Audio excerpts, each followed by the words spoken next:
Design thinking is a process that provides creative and innovative solutions to difficult problems, and you don't need to be a designer to use it. Many problems are both ambiguous and complex, ill-structured, and difficult to understand. In the world of design thinking, we call these wicked problems, and design thinking is a method of providing solutions to them. Examples of the world's wicked problems include global warming and overpopulation, but as the business world becomes more complex, wicked problems can also be found there.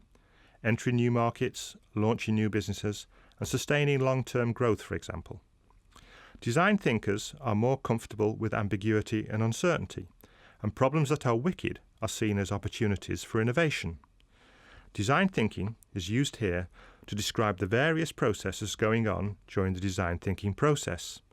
Some of this does involve thinking, but we should not forget imagination, intuition, emotion, and heuristics, which are all part of our mental toolkit and play an important role in the design process. Also, the important action of doing, actually trying things out. Designers are often said to think with their hands.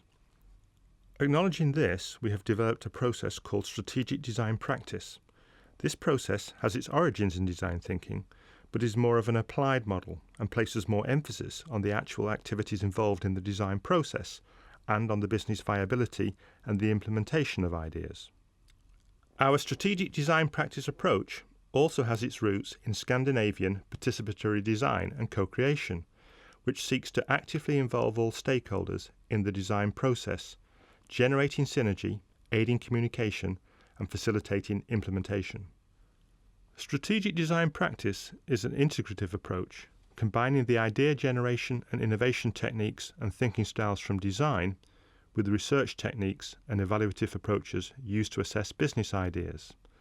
It also provides designers with the business skills necessary to evaluate their designs, understand their clients' businesses, and express their ideas. Why strategic design practice? Well, this is because the design thinking approach can also be used to facilitate the development and implementation of strategies. We'll see how later. Why practice? By practice, we are emphasizing the importance of experimentation used throughout the design process and the actual utility of ideas and the implementation of solutions. Linking these two terms is design, and it's in our design DNA that design must be good design, and good design is good business. VIA Design and Business School understands and defines the business of creative innovation. Our strategic design practice approach promotes the integration of design and business, achieving synergy between the logic of strategy and the creativity of design innovation. Based on research and our own analysis of the creative business environment, we believe that the future will require extra tools in the business toolkit, the development of T-shaped skills, and a more creative approach to innovation, problem solving, and decision making. Strategic design practice can be used for the design of tangible things like products, store interiors, logos, graphics, fashion, etc., but also for the design of intangible things, systems, strategies, and the wicked problems we mentioned earlier. Our 5F model for strategic design practice consists of 5 phases: find, frame, form, fabricate, and fulfill. Each phase contains a set of tools and techniques to guide you through the process. We are not attempting to reduce the creative process to a series of boxes, an algorithm, or a formula to be analysed. This will reduce its value. What we are proposing is a set of starting points, landmarks, and overlapping processes that will facilitate understanding of the design practice process and promote discussion. Step 1 is find, specifically finding out what the customer's true needs are. This discovery or research phase involves observing people to obtain a deep and fundamental understanding of present and future user needs and aspirations, but also the characteristics of the market and the prevailing technology. This is a people-first approach which results in empathy with users, connecting with them rather than regarding them as groups to be segmented and targeted for sales. Step 2 is frame. Framing gives the project team the constraints and a framework for where to begin, ensuring that the underlying needs are truly understood. The key question is, does the stated problem represent the actual problem we observe? For example, if the client asks you to design a bridge, this would generate a range of solutions. However, if the client's real need is to cross a body of water, then a range of other solutions would be generated. If the real reason for crossing the body of water was to send a message to the other side, this in turn would generate a totally different range of possible solutions. Design practice is solution-based, so we need to have a fundamental understanding of the real needs, and these are not always the stated needs. Step 3 is form, specifically forming possible solutions. This ideation phase is the creative process of generating, developing and communicating new ideas. This usually comprises of intensive brainstorming sessions, and it is important to visualize concepts developed. However, several features of the ideation process make it very different from traditional idea generation methods. For example, the use of multidisciplinary teams with members from a wide range of specialist areas and experience. The use of abduction involves taking your best shot or taking a best guess leap. It involves gathering new insights and moving from what we know to the exploration of what might be. It's a useful tactic when the information you have is incomplete. The aim of strategic design practice is not to look for the one best answer, assuming this ever exists, rather something that is better than the current situation. Synthesis of ideas involves organising, manipulating and filtering ideas and putting the pieces together. The design process relies on this act of building on the ideas of others. Sense-making, making connections, finding relationships and patterns in multiple sources of information. It's a process of combining ideas into tangible form that can be defined, discussed, accepted or rejected.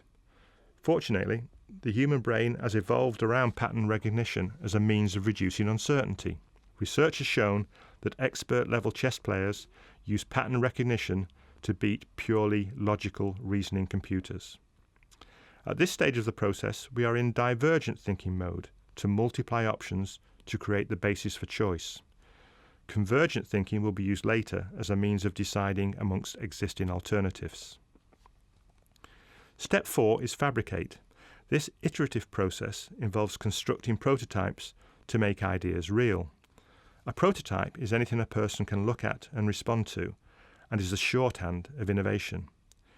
If a picture is worth 1,000 words, a prototype must be worth 100 times that.